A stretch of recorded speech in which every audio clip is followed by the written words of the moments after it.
Ayo belajar, karena ilmu adalah investasi berharga untuk masa depan. Jangan lupa like, subscribe, dan klik tombol loncengnya.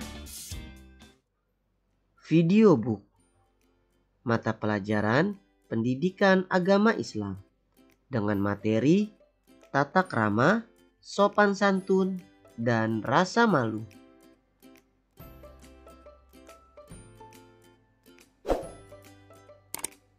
Tata krama.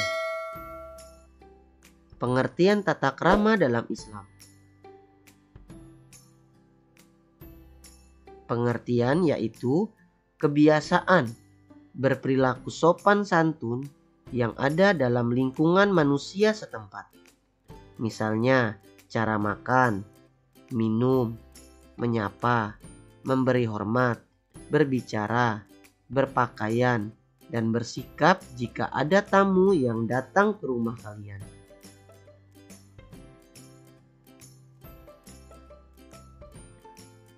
Membiasakan bertata krama dalam kehidupan sehari-hari. Bagaimanakah tata krama yang seharusnya dilakukan oleh seorang muslim? Perilaku seorang yang mencerminkan tata krama bisa dilihat dalam berbagai aktivitas kehidupan sehari-harinya. Sebagai seorang pelajar muslim, hendaklah membiasakan tata krama dimanapun, kapanpun, dan kepada siapapun. Contoh, tata krama yang sebaiknya dilakukan oleh seorang remaja muslim antara lain. Yang pertama, tata krama dalam pergaulan.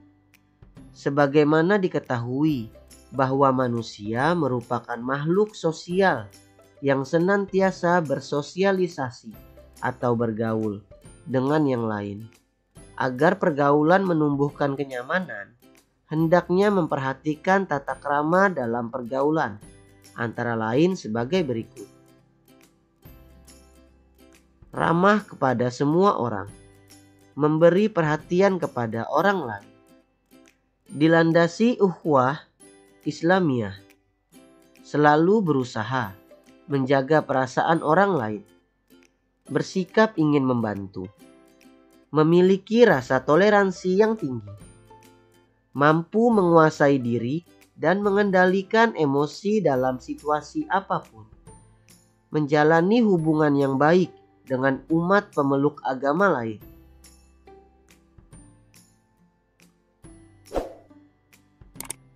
Yang kedua, tata krama dalam berpakaian.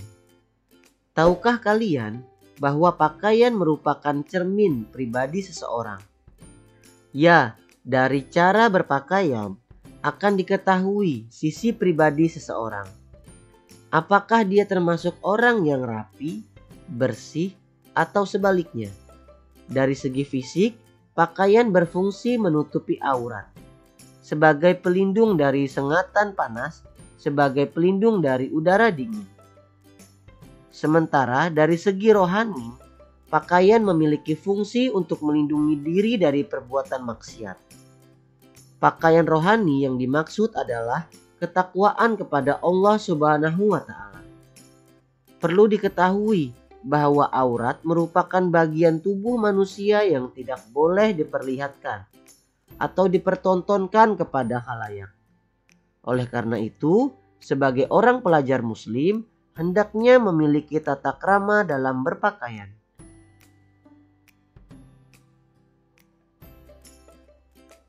Tiga, tata krama dalam perjalanan. Pernahkah kalian melakukan suatu perjalanan? Ya, tentunya hampir setiap orang pernah melakukan perjalanan untuk melakukan berbagai aktivitas kehidupannya. Perjalanan yang dilakukan hendaknya bernilai ibadah dan memiliki tujuan untuk kebaikan. Misalnya, mengunjungi orang tua, silaturahmi kepada kerabat yang jauh, menuntut ilmu, dan studi lingkungan. Perjalanan yang memiliki tujuan tidak baik tentunya tidak diridhoi oleh Allah Subhanahu wa Ta'ala. Perjalanan yang menyebabkan pengguna jalan lain merasa terganggu merupakan salah satu contoh perjalanan yang tidak baik. Oleh karenanya, sebagai remaja muslim, hendaknya memahami tata krama dalam perjalanan yang baik menurut ajaran Islam.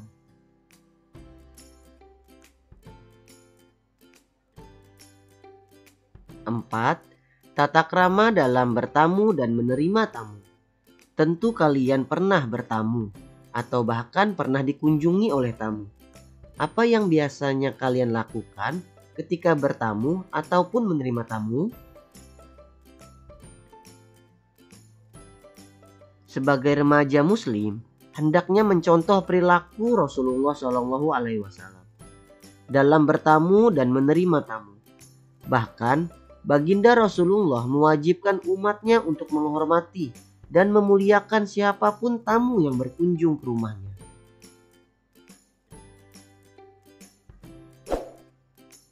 Manfaat tata krama.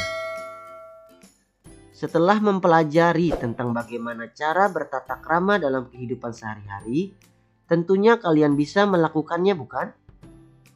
Hal ini sangat penting untuk diterapkan, karena di dalam ajaran tata krama terdapat manfaat yang sangat besar dan luar biasa.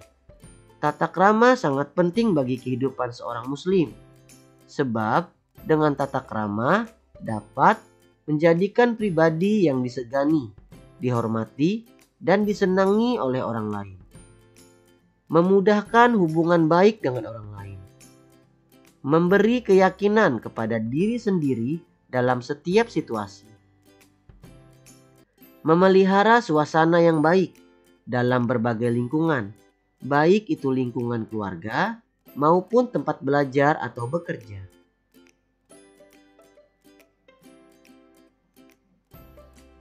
Dalil yang berkaitan.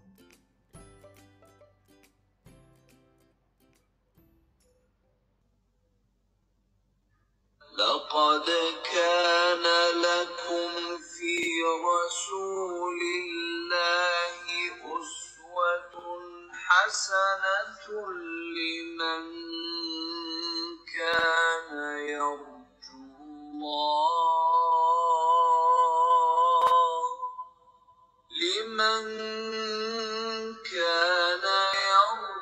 الله واليوم الآخر وذكر الله كثيرا. Artinya, sungguh telah ada pada diri Rasulullah itu suri tauladan yang baik bagimu, yaitu bagi orang yang mengharap rahmat Allah dan kedatangan hari kiamat, dan yang banyak mengingat Allah.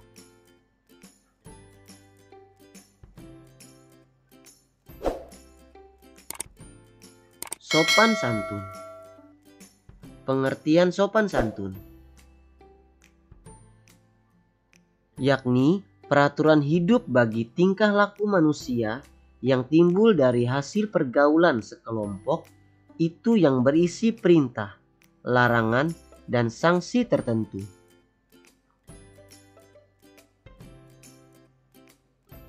Membiasakan sopan santun dalam kehidupan sehari-hari.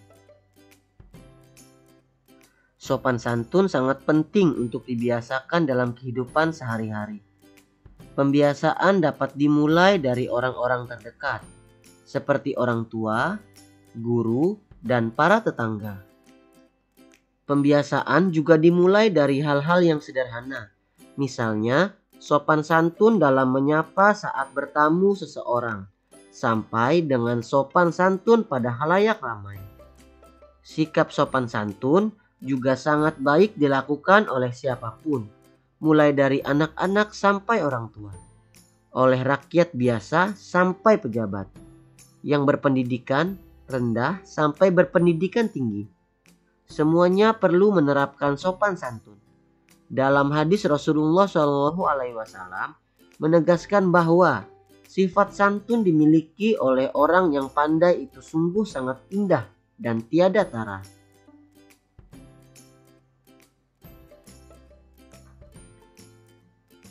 Manfaat sopan santun. Setelah mempelajari tentang bagaimana sopan santun dalam kehidupan sehari-hari, tentunya kalian paham betapa pentingnya sopan santun dalam kehidupan sehari-hari. Ya, Sopan santun sangat penting dimiliki oleh seorang muslim dalam pergaulan hidup sehari-hari. Apabila seseorang berperilaku sopan santun, orang lain akan menghargai, menghormati, serta merasa nyaman dengan kehadiran kita. Banyak manfaat yang bisa diperoleh dari sikap sopan santun. Di antaranya, menjadi umat yang dicintai oleh Allah Subhanahu wa Ta'ala dan Rasul-Nya. Karena dalam hadis disebutkan bahwa Allah Subhanahu wa Ta'ala mencintai dua sifat yang terdapat dalam diri manusia, yaitu sifat santun dan malu. Menjadi umat yang mencontoh perilaku Rasulullah SAW, memiliki sikap lemah lembut dan santun yang luar biasa. Menjadi pribadi yang mudah diterima dalam pergaulan, karena perilaku sopan santunnya menjadikan seseorang disenangi orang lain, sehingga akan memiliki banyak teman. Menabung amal kebaikan, sebab dengan membiasakan bersikap baik kepada orang lain, sesungguhnya perbuatan baik itu akan kembali kepada diri kita. Termasuk orang-orang yang akan terhindar dari bahaya, gangguan orang lain. Sebab dalam pergaulan, orang yang mempunyai tata krama tentu tidak menantang ataupun menghina orang lain.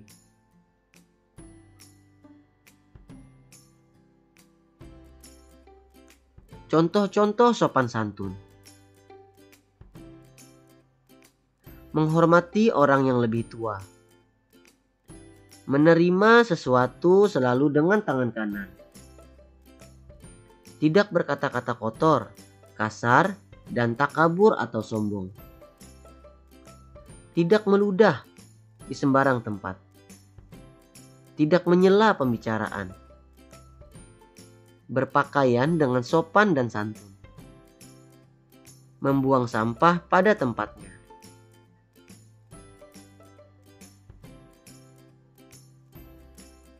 Malu. Pengertian malu. Malu yaitu menahan diri dari berbuat keburukan.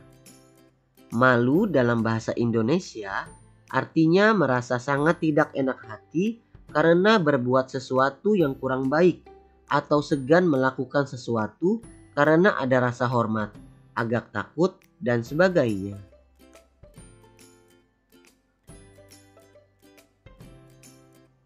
Malu dalam ajaran Islam terbagi menjadi 3. Malu kepada Allah Subhanahu wa Ta'ala. Orang yang memiliki rasa malu terhadap Allah Subhanahu wa Ta'ala akan tampak dalam sikap dan tingkah lakunya, karena ia yakin bahwa Allah Subhanahu wa Ta'ala senantiasa melihatnya.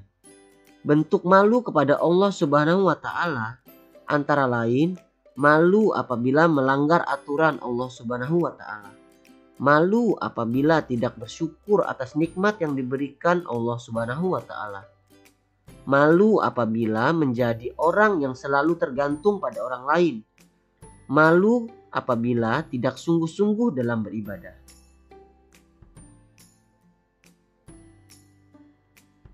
Malu kepada diri sendiri. Seseorang yang mempunyai malu terhadap diri sendiri, ia akan sangat malu ketika menyadari bahwa sedikitnya amal ibadah dan ketaatannya kepada Allah Subhanahu wa Ta'ala, serta kebaikannya kepada masyarakat di lingkungannya. Ia akan merasa malu saat melihat orang lain lebih berprestasi darinya. Dia akan malu dan dia akan mendorong dirinya untuk menjadi orang yang berprestasi. Contoh, menjaga rasa malu yang dilakukan oleh pelajar muslim adalah perilaku malu jika membuang sampah sembarangan dan malu jika kita mencontek ketika ulangan, atau malu jika berpenampilan lusuh dan tidak rapi.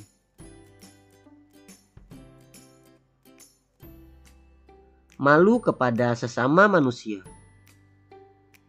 Seseorang yang mempunyai malu terhadap Allah Subhanahu wa Ta'ala, malu terhadap diri sendiri, tentu ia juga memiliki rasa malu terhadap sesama manusia.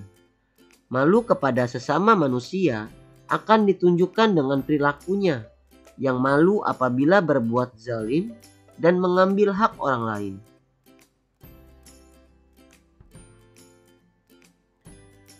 Membiasakan diri menjaga rasa malu dalam kehidupan sehari-hari. Sebagai seorang remaja muslim, kita harus membiasakan diri memelihara rasa malu. Bagaimana cara menanamkan rasa malu dalam diri kita? Caranya adalah melatih diri terus-menerus. Sikap terpuji tidak akan muncul dengan sendirinya, tetapi butuh latihan dan pembiasaan. Oleh karena itu, cara paling efektif menanamkan rasa malu adalah dengan berlatih malu terus-menerus. Latihan ini harus dilakukan kapan saja dan di mana saja. Jika kita sudah terlatih dan terbiasa memelihara rasa malu, sifat malu ini akan melekat dalam diri. Menumbuhkan rasa malu dapat dimulai dari yang kecil, yaitu dengan membiasakan berkata jujur dan berperilaku yang benar, karena itu adalah awal upaya menumbuhkan rasa malu dalam diri.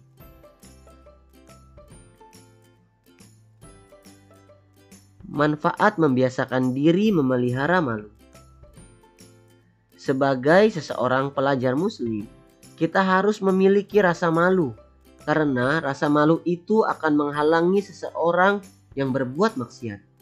Apabila seseorang tidak memiliki rasa malu, ia akan berbuat apa saja yang ia inginkan.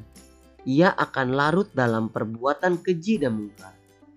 Tahukah kalian apa manfaat yang bisa diperoleh dari sikap memelihara rasa malu? Berikut ini manfaat dari sikap memelihara rasa malu.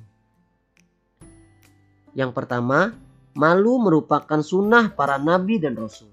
Kedua, malu merupakan manifestasi dari keimanan seseorang. Tiga, malu merupakan bagian dari sikap terpuji dan pengaruh yang baik. Empat, sifat malu mengajak pada ketaatan terhadap Allah Subhanahu wa Ta'ala dan menjauhi larangan-larangannya.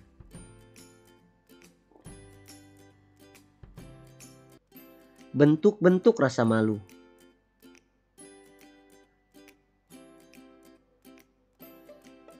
Yang pertama ada rasa malu yang positif. Contohnya, malu tidak mengajarkan sholat. Malu yang negatif. Contohnya, malu ketika belum paham materi pelajaran, namun enggan untuk bertanya kepada guru. Sekian untuk video book kali ini. Jangan lupa subscribe, like, hidupkan lonceng notifikasinya, dan share kepada teman kalian. Terima kasih.